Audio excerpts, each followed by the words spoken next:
कपूर के दान की बात कही। कपूर जलाने से वाक सिद्धि हो जाती है। आप में 90% ऐसे लोग हैं जिनके घर में आरती तो होती है लेकिन आरती में कपूर नहीं जलाया जाता। आप में 95% ऐसे लोग हैं जिनके घर में कपूर मिलता ही नहीं है। और जिसके घर में कपूर, जनेऊ, सुपारी, कलावा, चंदन, रोली, मोली ये चीजें होती हैं उस घर में वास्तु दोष नहीं रहता। जिसके घर में तुलसी पूजन होता है उसके घर में वास्तु दोष नहीं रहता, होता ही नहीं है, रहता ही नहीं है। जिसके घर में साबुत हल्दी रहती है, ये पिसी हुई हल्दी से साबुत हल्दी की बड़ी महिमा है, उसके घर में कोई जादू टोना टोटका ये कर ही नहीं सकता, उसका प्रभाव ही नहीं होगा। ये साबुत हल्दी की इतनी बड़ी महिमा है, ये सबके घर में होनी चाहिए। तो कपूर जलाइए, कपूर को आरती में जलाइए। कपूर हम लोग जलाते हैं, आश्रम में क्विंटलों कपूर लगता है महीने में। कपूर बड़ी महिमा है, वाक सिद्धि हो जाती है। गूंगे बहरे बच्चे जन्म नहीं लेते उस घर में, महादेव बड़े प्रसन्न होते हैं। आरती के बाद एक श्लोक गाया जाता है, कर्पूर गौरम करुणावतारम,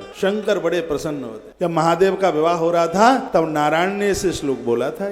जब नारायण का विवाह हो रहा था तब महादेव ने भी एक श्लोक बोला। पूजा शुरू करो तो वो श्लोक बोलो जो शंकर जी ने बोला था, और पूजा समापन हो तो वो श्लोक बोलो जो नारायण ने बोला था। तो शंकर जी ने कौन सा श्लोक बोला जो पूजा के आरंभ में बोलना चाहिए? मंगलम भगवान विष्णु, मंगलम गरुड़ध्वज, मंगलम पुंडरीकाक्षम, मंगलाय तनुम। यहीं से अपनी पूजा आरंभ करें।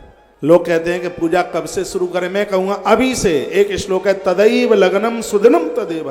पूजा करने का मुहूर्त कब है? जब आप शुरू कर दो तभी है, नहीं तो फिर ऐसी बात हो जाएगी किसी गांव में आग लग गई, लोग दौड़ते गए पंडित जी के पास और कहने लगे गांव में आग लग गई है, पंडित जी महाराज थोड़ा पत्रा देखिए आग को कौन से मुहूर्त में बुझाएं। तो गांव में लग जाए आग तो क्या पत्रा खुलवाने की जरूरत है? नहीं। जहां जीवन में भोगों की आग लगी है अब तो भजन की बाल्टियां पटकना शुरू कर दीजिए उसके ऊपर, उसमें कोई मुहूर्त की जरूरत नहीं। शुरू कर दो उसको, आज से ही शुरू कर दो। तदैव लग्नम सुदिनम तदेव, वही मुहूर्त है जिस समय आपने शुरू कर दिया, आपने आरंभ कर दिया, वही मुहूर्त है, वही शुभ मुहूर्त है। थोड़ा कपूर घर में रखिए, आरती में जलाइए कर, और यहाँ यज्ञ में भी लेके आइए। यहाँ बहुत परचूनी के दुकानदार भी बैठे हैं, खूब कपूर बेचते हो सालों साल, खूब घी बेचते हो, खूब घी बेचा है, नकली भी, असली भी बेचा, नकली भी बेचा। आजकल एक नकली घी और आता है 3000 का कनस्तर आता है, बहुत बड़ी मिलावट है, चर्बी मिली होगी उसमें, यूज मत करना देवताओं के लिए। कोई 3000 में 15 किलो घी आएगा? ये ज्यादातर से भंडारों में देसी घी के नाम पर यही यूज होता है। ऐसी बड़ी बड़ी फैक्ट्रियां चल रही हैं, सावधान, इससे बचना। इसमें चर्बी है। अलीगढ़ में 3-4 साल पहले हाथरस अलीगढ़ के बीच में 7 ट्रक पकड़े गए थे। ये चर्बी है इसमें, बिल्कुल भी एकदम बिल्कुल, इसको यूज मत करना। 2800, 2900, 3000 का कनस्तर आता है।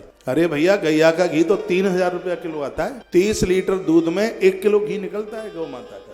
हम तो बनाते हैं इसलिए पता है। सर्दी में 30 लीटर में 1 किलो और गर्मी में 26 लीटर में 1 किलो घी बनता है। ये बाजार में जो आज जो धंधाखोरी चल रही है, प्लीज इससे बचिए, ये सब डैमेज कर देगा, खत्म कर देगा। पतंजलि का जो घी है जिसकी मैं बात कर रहा हूँ वो एकदम प्योर देसी गैया का ना हो पावे, लेकिन ये गारंटी है उसमें मिलावट कुछ भी नहीं होगी बिल्कुल भी। यदि आपके घर घी नहीं है तो ये आप यूज कर लीजिए।